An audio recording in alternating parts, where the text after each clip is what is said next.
So I want you to close your eyes and picture this. So a few years ago, you were told by medical professionals that you are having kidney failure. You have to go to dialysis treatments a couple times a week. And if you don't get a transplant within the next, let's say, year or so, you are going to pass away. Now, young or old, this isn't news that you want to hear. And you're soon placed on the transplant wait list. Fortunately for you, within the next few months, you get notified that there is a donor for you. Yippee! But there are many others out there who are not so fortunate. So according to the Health Resources and Service Administration, publishers of organ donation statistics in September of 2020, there are over 109,000 people currently on the organ donation wait list. About 17 of those people on the wait list die each day because they didn't get an organ in time. I have worked in the healthcare field for about 3 years now alongside doctors and nurses who deal with patients that are in need of transplants every day. They might even do the transplants. I have neighbors, friends, and even family members who have been impacted positively and negatively by organ donation. Positively in the way that it saved a loved one's life or maybe even their life. Negatively in the way that maybe somebody wasn't so fortunate. It's such an easy way to save lives, so why take them with you when you go anyways? So there are several reasons why somebody's not able to be a donor after they pass away, but there are many people who are still just simply not registered, which is the main reason of why we have such a high demand. So in my speech, I will be covering the importance of organ donation, how the process of organ donation works, scenarios of when somebody is unable to be an organ donor, and common myths about organ donation. But before understanding how organ donation happens and works, it's important to understand the importance of donation. So first, I'm going to start off with some facts. As I mentioned in the introduction, over 109,000 people are currently waiting for an organ. The Health and Services Administration, publishers of organ donation statistics in 2020, has also mentioned some surprising and alarming statistics besides the ones here and the ones I gave in the introduction. Last year alone, just 40,000 transplants were performed. Now you might be thinking, oh, that's not super bad, but every 9 minutes, somebody gets added to the wait list. So in reality, the numbers are still going up, people are still waiting. The Health and Services Administration also mentioned that 90% of adults are in support of organ donation, but only about 60% are actually registered. So 30% of adults out there who aren't registered but are in favor are just not going to donate even though they think it's a good idea. So you just need to go out and register. I reached out to Patrick Dean, doctor at Mayo Clinic Health System in Rochester. He has many roles at Mayo, including surgical director, kidney and pancreas transplant programs, and abdominal transplant surgery fellowship. He works closely with transplant patients and their families, so I reached out to ask him some questions. I first wanted to get his personal opinion on why everybody should be registered as an organ donor. His response was, I don't see a downside to having everyone registered to be an organ donor. I think this could significantly increase the number of transplants performed in the United States and result in a large decrease in the number of people waiting for organs. There is not really a shortage of organs in the US, there's a shortage of people willing to donate. And we know that. There's 30% of adults out there who aren't even registered, but they're like, yay, good for you, do organ donation.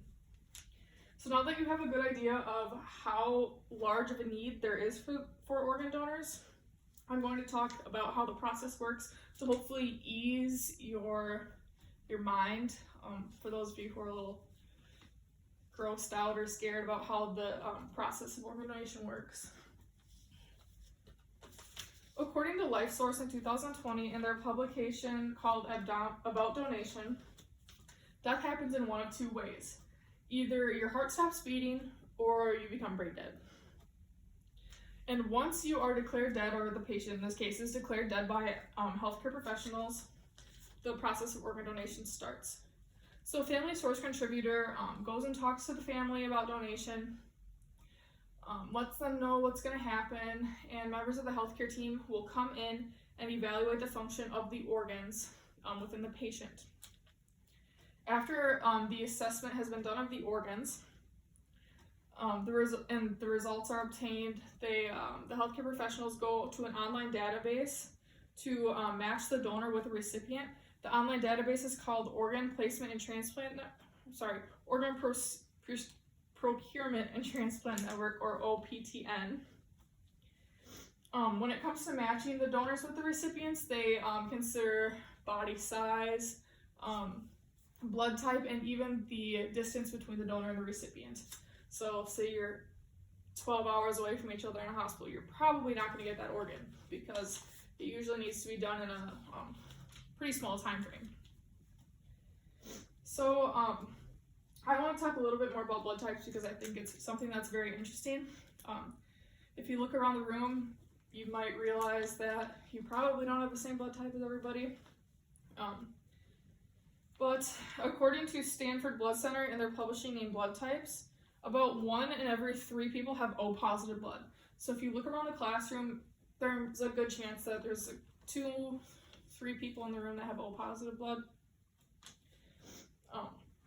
But there are also some that are very rare, and you can kind of see that here on my presentation slides. So, and you also may have heard about the universal donor O negative and the universal recipient AB positive. This means that somebody with O negative blood can give their blood to anyone or their organs, no matter what their blood type is, and somebody with AB positive blood can receive blood or receive an organ from any blood type. So now that you have a better understanding of how the process works, I'm going to begin to discuss why somebody is unable to be an organ donor. According to the Health Resources and Services Administration, publishers of organ donation statistics in September 2020, 1 out of every 1,000 people die in a way that does not allow for organ donation. So that's not very many. Get out and register. I mean, if you're unfortunately one of these people who aren't able to donate, if you have, say, a malignant cancer, so a cancer that might result in death, or unsatisfactory organ function, kind of like I mentioned in the introduction, if your kidneys aren't functioning properly, you probably won't be able to donate your kidneys. But you may still have some other organs that are up to par that you are still able to donate. But it's worth a shot. You never really know until a lot of people don't find out that they have health issues until they get older anyway, so get out and donate now, and hopefully you can make a difference in the end. But so now that you understand some ways that somebody is unable to be a donor, I want to cover and clarify some myths about organ donation. So many of you have heard about some myths, I'm sure. I'm going to cover a few that I thought of or were brought to my attention by my peers when I was conducting research about organ donation. So the one I hear the most often is if you are in a terrible car accident or are extremely ill and the healthcare professionals know that you are a registered organ donor, they will tend to another patient or somebody else if they know that you are a registered organ donor. This is false.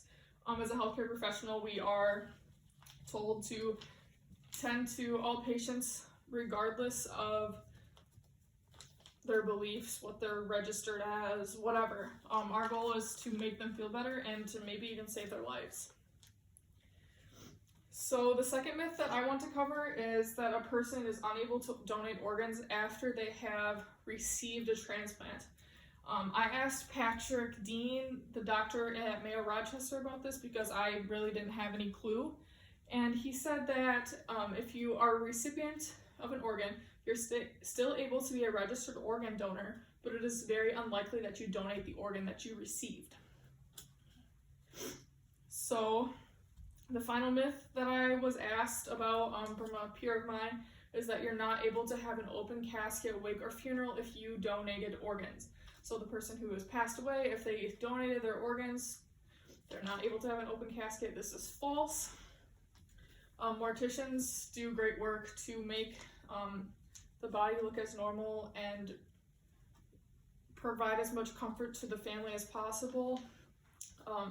And say it was an organ taken from an area that could be clothed, I mean, it's not going to be a big deal. So if you want to be an organ donor but you still want to have an open casket, or your family wants you to have an open casket, then that is totally still able to happen.